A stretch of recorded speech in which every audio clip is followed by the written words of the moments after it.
Kerana apa? Kerana apa saya balik ke Indonesia juga kan? Kerana di Malaysia susah mau cari orang yang betul-betul susah. Ada orang susah, tetapi susah untuk cari orang yang betul-betul susah. Tidak ramai. Oh, Jujur. di Indonesia lebih banyak maksudnya orang susah. Wah gila sih ya, bisa-bisanya warga Indo yang nerima duit dari Malaysia langsung naik kasta di kampung halaman.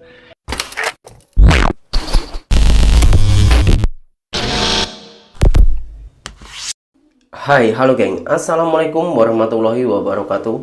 Berjumpa kembali dengan saya, Zainal Story. Sebelum video ini saya mulai, gimana kabarnya kalian semua? Semoga semua yang menonton video ini baik-baik saja, dimurahkan rezekinya, selalu berpikiran yang positif dan dijauhkan dari mara bahaya oleh Tuhan yang Maha Esa. Siapa sih yang gak kenal dengan Aisar Khalid?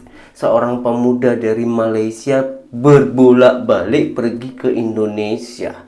Setelah ditelusuri, diundang di podcastnya artisnya Indonesia, beliau dia orang barulah jujur. Ternyata ada tujuan tertentu pergi ke Indonesia. Karena sering sangat ya, ketika Aisar Khalid pergi ke Indonesia mesti membagikan rezeki, kongsi rezeki. Ternyata pengakuan jujur pemuda Malaysia Aisar Khalid itu membuat orang Indonesia shock. Kalau saya dah biasa ya, karena cukup lama dekat Malaysia. Pengakuan orang Malaysia tersebut memang susah dekat Malaysia nak membantu orang yang benar-benar kesusahan. Sementara di Indonesia ramai orang yang tengah kesusahan untuk mencari sesuap nasi. Sebelum saya ke Indonesia ni pun aku udah sering ke Indonesia sebenarnya bang. Iya, waktu itu 2 tahun lalu kan? Yes, so macam saya udah buat 2 kali tanggal 17 Agustus kan Indonesia Merdeka kan. So saya ada buat panjat pokok pinang di Medan. Udah 2 kali saya buat di sana. Tapi macam sebelum tu pun saya udah banyak lah konten berbagi juga di Indonesia. Keluar masuk lah. Keluar masuk. Kerana apa? Kerana apa saya balik ke Indonesia juga kan? Kerana di Malaysia susah mau cari orang yang betul-betul susah. Ada orang susah, tetapi susah untuk cari orang yang betul-betul susah. Tidak ramai. Oh, Jujur. di Indonesia lebih banyak maksudnya orang susah. Jujur lebih banyak orang susah. Betul. Nah, ni saya cerita sebagai reality. Apa adanya ya. Kerana apa Indonesia ramai orang susah? Kerana rakyatnya ramai. Rakyatnya ramai. Yes, rakyatnya kan hampir 300 juta kan, hampir. Iya, hampir 300 juta. 270 kan kurang lebih. Jadi ramai orang susah. Saya rasa dekat sini macam contoh tepi-tepi jalan banyak gerobak-gerobak. Di Malaysia mana ada gerobak-gerobak bro? Oh iya. Tak ada. Paham. So macam dekat sini banyak rumah-rumah yang orang yang rumah-rumah kecil-kecil buat sendiri apa semua. Di Malaysia memang susah mau cari orang-orang yang sebegitulah. Ada, tetapi di provinsi-provinsi yang jauh-jauh baru ada. Kalau Indonesia ni everywhere lah ramai orang susah. So saya rasa bila contohnya kalau Malaysia kan, contoh Malaysia saya bagi abang 100,000 contoh ya. 100,000 Malaysia macam oh terima kasih gitu. Biasa aja. Kalau Indonesia bang terima kasih bang. Oh sampai sujud-sujud. Beda. Beda. Itu bikin kamu tersentuh. Pernah satu hari itu aku ada buat satu social eksperimen. Social eksperimen dekat Medan. So social eksperimen tu aku cuba untuk jadi orang susah. Oh kau jadi orang susah. Aku jadi orang susah. Kayak Baimon ya dulu. Dulu kan Baimon jadi orang susah. Gembel. Kamu jadi gembel. Potong-potong baju. Iya betul kan. Apa semua. Pernah saya buat. Dandan, make up. So ada dikit-dikit lah saya conteng sikit, marker spidol kan. Itu lebih ke preman ya. Ada lah gunting-gunting sikit apa orang macam enggak ada rumah lah. Iya. Terus kau nyamar. Terus aku coba nyamar lah. So waktu itu aku cuba lah, bu minta bu 5,000 kan mau makan apa 3 hari. Aku dari Malaysia, apa ni kena tipu. Ada ibu tu masa dari Malaysia enggak apa datang Indonesia kerja kan. Dia ngomong gitu. Ada juga. Tapi mukamu juga jelek kan, maksudnya kotor gitu. Jelek atau kayak gini? Jelek tapi tetap ganteng juga. Berpura-pura menjadi orang miskin, mengaku orang dari Malaysia. Orang Indonesia langsung tak percaya, geng. Dan inilah alasannya ramai orang-orang Indonesia, bahkan lebih dari 5 juta warga Indonesia itu mengais rezeki dekat Malaysia, meminta pekerjaan dekat Malaysia. Ini alasannya, geng. Bukan saya yang cakap, tapi orang Indonesia yang mengaku sultan. Padahal kalau dekat Malaysia, Aisyah Khalid ini bukan sultan, ya orang yang berada gitu aja. Tapi kalau dekat Indonesia, dia orang dipanggil sultan. Karena kenapa? Menurut orang Indonesia itu udah kaya sangat dan derma, mau berbagi rezeki dan ini. Nah, itu alasannya yang fakta, bukan saya yang cakap, geng ya. Saya hanya membetulkan saja. Memang macam itulah keadaannya. Saya sendiri mempunyai penghasilan lah sikit-sikit, dan alhamdulillah setiap hari sering bukan rutin tapi sering saya juga buat konten kongsi rezeki di Indonesia. Korang tengok sendirilah macam mana kehidupan dekat Indonesia ini. Ada yang satu hari itu cuma 10.000, sekitaran 3 ringgit Malaysia. Bahkan ada yang mendapatkan 20.000 dalam 3 hari sekali. Itu sekitaran 7 ringgit Malaysia. Dan ramai juga orang-orang Indonesia yang peduli kepada kami, kepada rakyat kami. Saya ucapkan banyak-banyak terima kasih kepada orang-orang baik dari Malaysia. Kembali lagi, kenapa orang-orang Indonesia itu lebih memilih bekerja di Malaysia? Ya salah satunya itu alasannya. Dan video berikutnya ini dari Amas Ganteng, yang konsepnya orang Indonesia naik kasta dapat kiriman dari anaknya yang bekerja dekat Malaysia. Wah, ini keren. Saya rasa video ini sangatlah menginspirasi. Oke geng, kita lanjutkan videonya. Wah gila sih ya, bisa-bisanya warga Indo yang nerima duit dari Malaysia langsung naik kasta di kampung halaman. Dianggap T20 padahal cuma dapat kiriman gaji basic dari Malaysia yang kalau di sini mah biasa aja. Tapi begitu nyampe ke kampung halaman, buset dah, berasa jadi sultan dadakan. Gua kasih tahu nih ya, per 1 ringgit sekarang nilainya nyampe ke 3.859 rupiah. Lo bayangin aja, kalau ada satu pekerja Indo di Malaysia yang tiap bulan kirim duit sekitar 1.000 ringgit aja, itu udah setara sama 3.859.000 rupiah. Dan itu baru 1 bulan ya, gengs. Belum kalau dia kirim 2.000 ringgit, itu berarti dia ngirimin lebih dari 7.700.000 rupiah. Di kampung, duit segitu udah bisa hidup kayak bos, beli tanah, renov rumah, traktir tetangga, makan bakso semangkuk 20.000 sampai semua kenyang. Yang lebih bikin ngakak tuh ya, ini realita malah bikin warga kampung nganggap mereka yang kerja di Malaysia tuh kaya raya. Padahal di Malaysia sendiri banyak juga dari mereka yang tinggal berdesakan, kerja siang malam, makan pun kadang ala kadar. Tapi karena efek tukar mata uang dan betapa rendahnya nilai rupiah, mereka jadi kelihatan glamor banget di tanah air. Kayak influencer TikTok tapi versi kampung.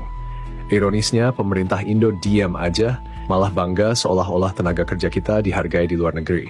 Bro, itu bukan dihargai. Itu mereka kabur. Karena di negeri sendiri nggak dikasih harapan. Lo tanya deh, siapa yang rela kerja kasar jauh dari anak istri, kalau negaranya bisa ngasih gaji yang layak? Jadi buat lo yang masih sibuk hina Malaysia, coba berkaca dulu. Negara yang lo hina ini justru jadi tempat cari makan mayoritas warga lo. Mereka hidup layak di sini, anak-anak bisa sekolah, keluarga di kampung bisa renov rumah. Tapi di Indo sendiri kerja pabrik bisa seharian, cuma dapat 1,5 juta sebulan. Itu pun udah dipotong ini itu, sampai duitnya tinggal buat beli mie instan doang. Makanya bro, jangan bangga cuma karena punya jumlah penduduk terbanyak atau bangunan tertinggi, kalau ujung-ujungnya setengah rakyat lo cari kerja di luar negeri cuma buat hidup layak. Jangan terlalu sibuk ngomongin nasionalisme, kalau rakyat sendiri harus jadi buruh migran demi sesuap nasi. Mau gue lanjutin sindirannya?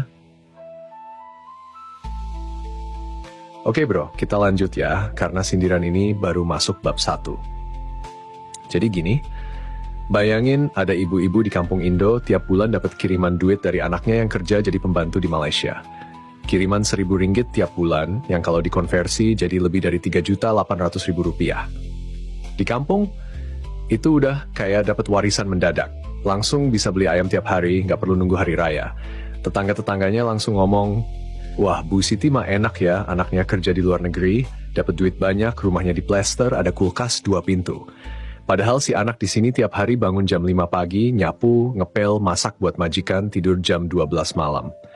Tapi di kampung, image-nya udah kayak anak CEO.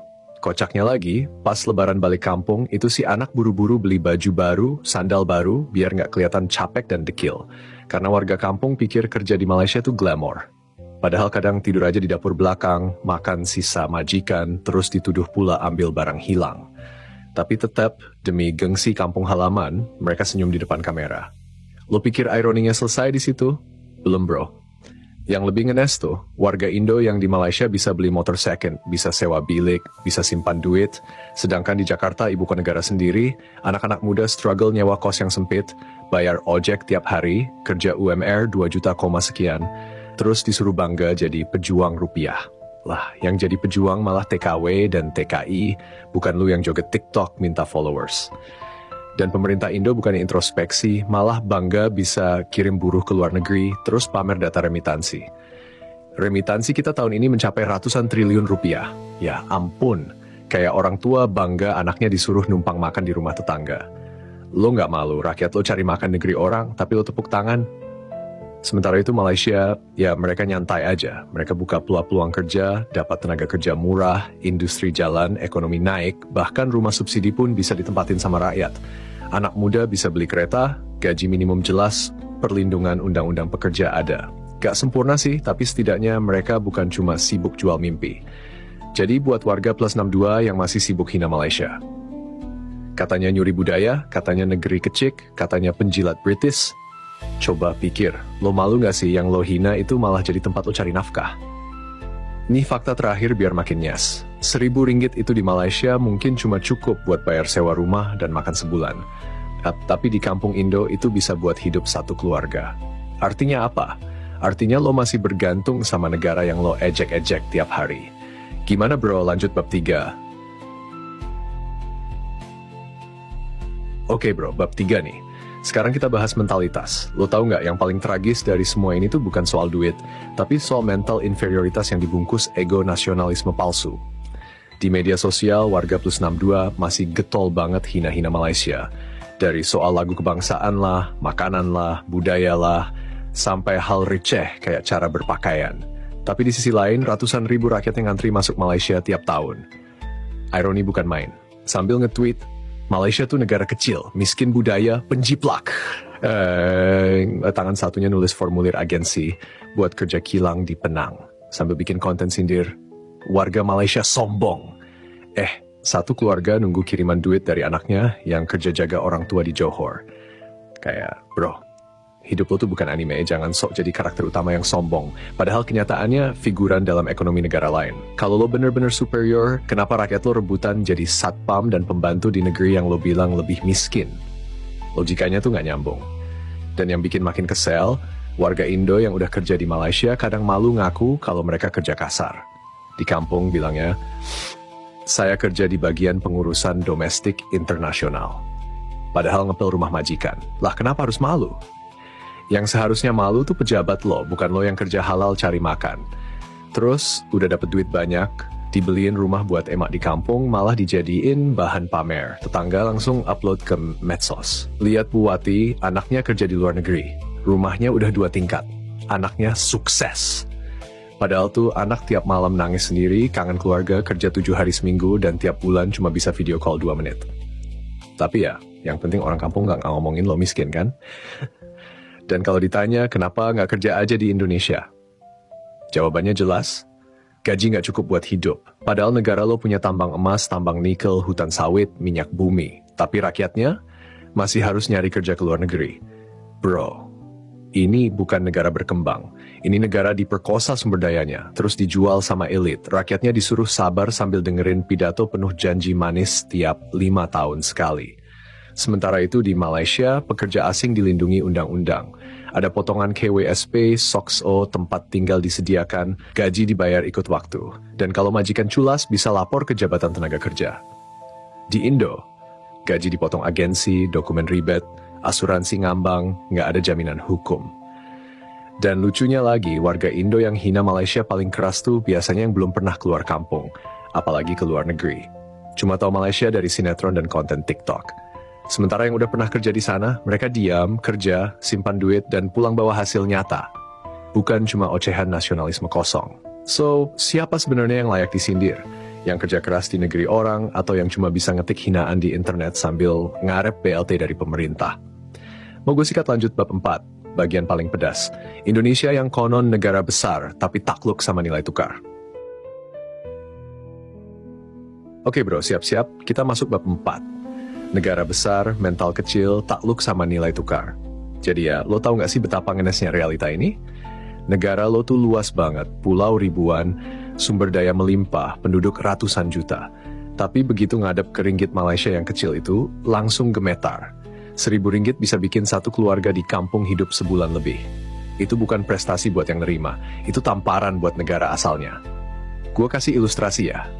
Satu warga Indo kerja di kilang Malaysia, gaji basic 2.000 ringgit.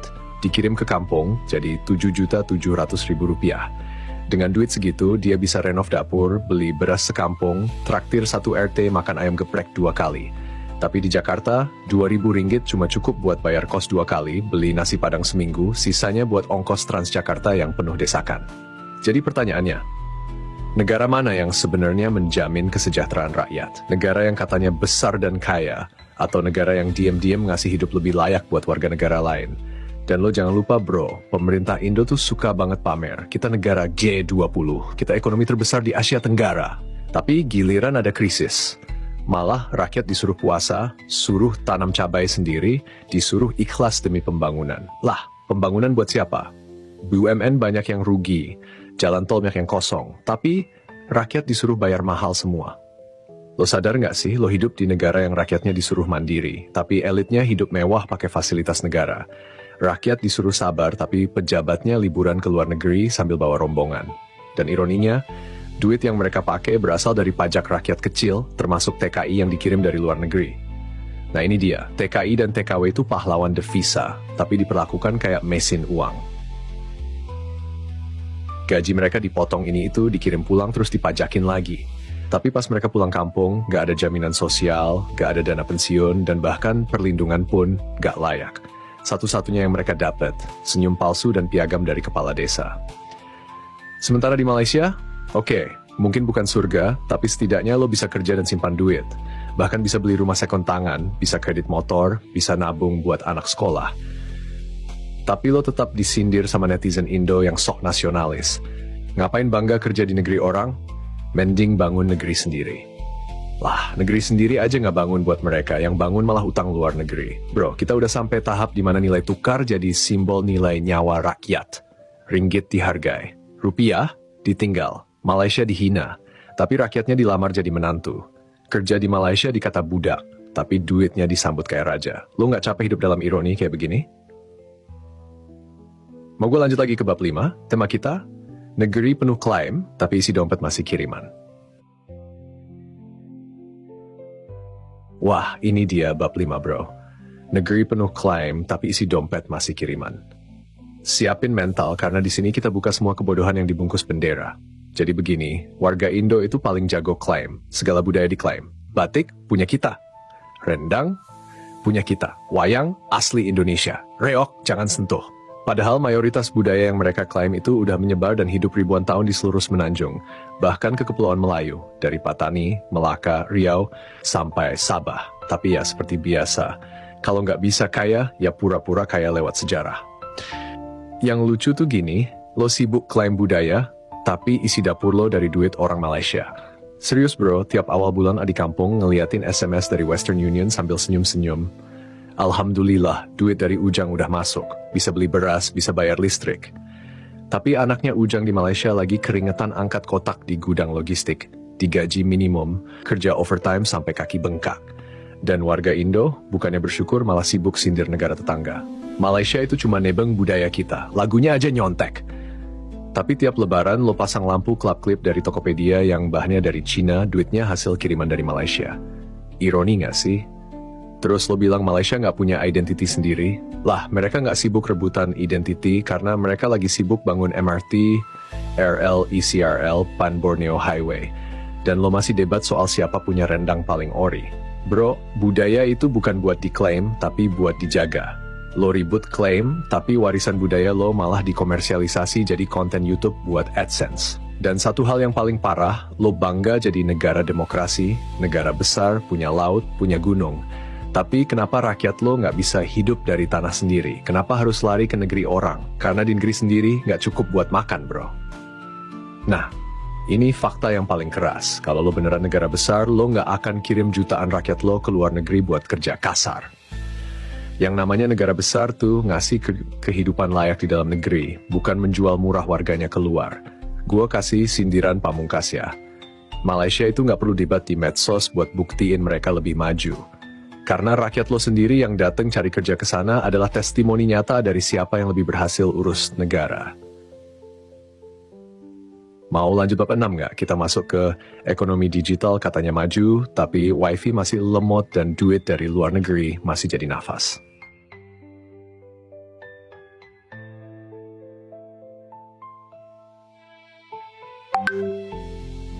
Woi, ini dia bab 6.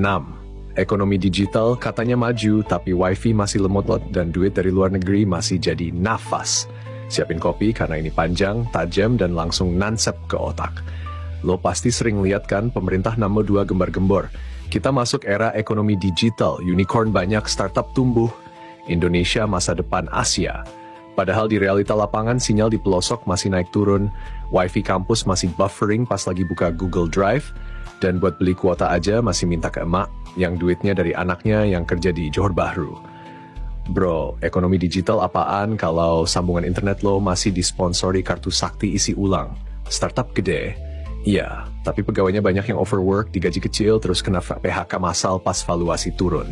Sementara di Malaysia, mereka nggak banyak omong, tapi fiber home udah masuk kampung.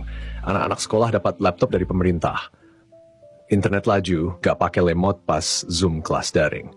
Yang lebih sedih tuh, walau ada digitalisasi, duit tetap datang dari luar negeri. Remitansi dari TKI itu udah kayak nyawa kedua ekonomi desa. Kalau nggak ada kiriman dari luar, banyak keluarga bakal kelabakan bayar kebutuhan sehari-hari. Ironis banget gak sih? Di atas kertas lo negara ekonomi digital. Tapi kenyataan di bawah, emak-emak lo nungguin transfer dari anaknya yang kerja jadi cleaner di KL Sentral. Dan lo pikir tuh duit masuk dan disimpan? Kagak bro, masuk bentar, langsung ludes bayar cicilan motor, token listrik, minyak goreng, sama nasi padang bungkus. Boro-boro nabung, beli telur ayam setengah kilo aja harus mikir 2 kali. Lucunya, pemerintah Indo tuh masih suka bikin program branding aneh-aneh, gerakan bangga buatan Indonesia. Tapi bahan bakunya impor, sistem pembayarannya lemot, customer service-nya slow response, barangnya delay 2 minggu.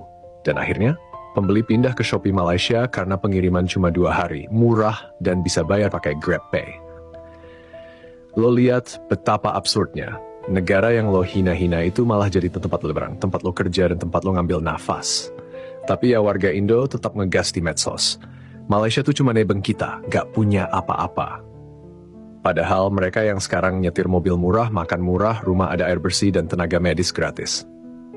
Bro, kita ini udah masuk fase di mana nasionalisme lo bukan lagi soal cinta tanah air, tapi soal menutupi rasa kalah.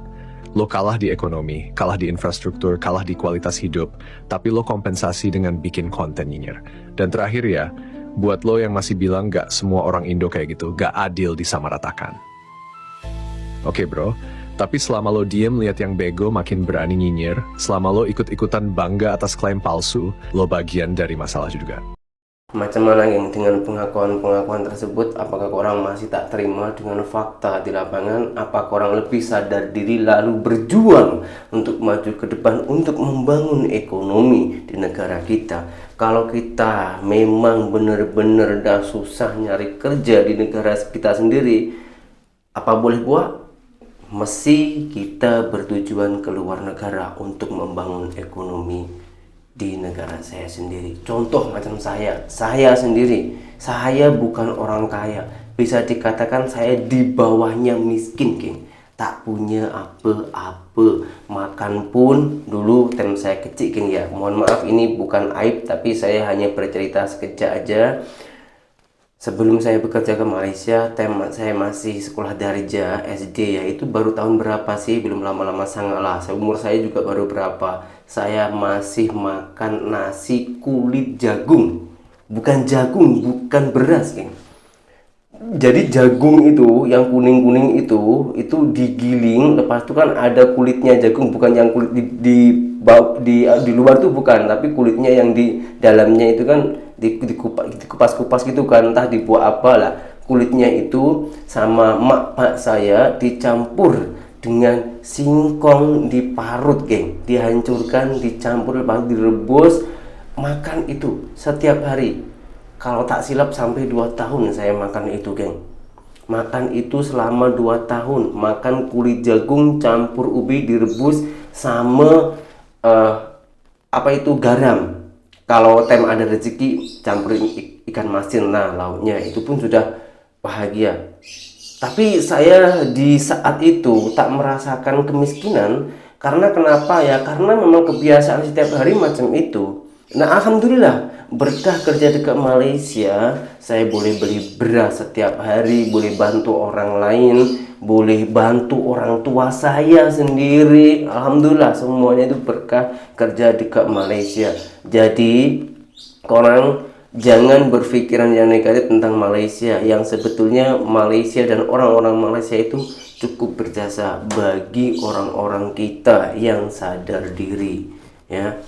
Semoga dengan semua video ini nggak ada orang yang tersinggung. Saya juga nggak ada tujuan sikit pun untuk menyinggung ataupun menghina orang-orang Indonesia. Saya hanya menceritakan sesuai dengan fakta yang saya alami hidup di Indonesia dan 8 tahun hidup dekat Malaysia. Sekian, terima kasih dari saya. Assalamualaikum warahmatullahi wabarakatuh.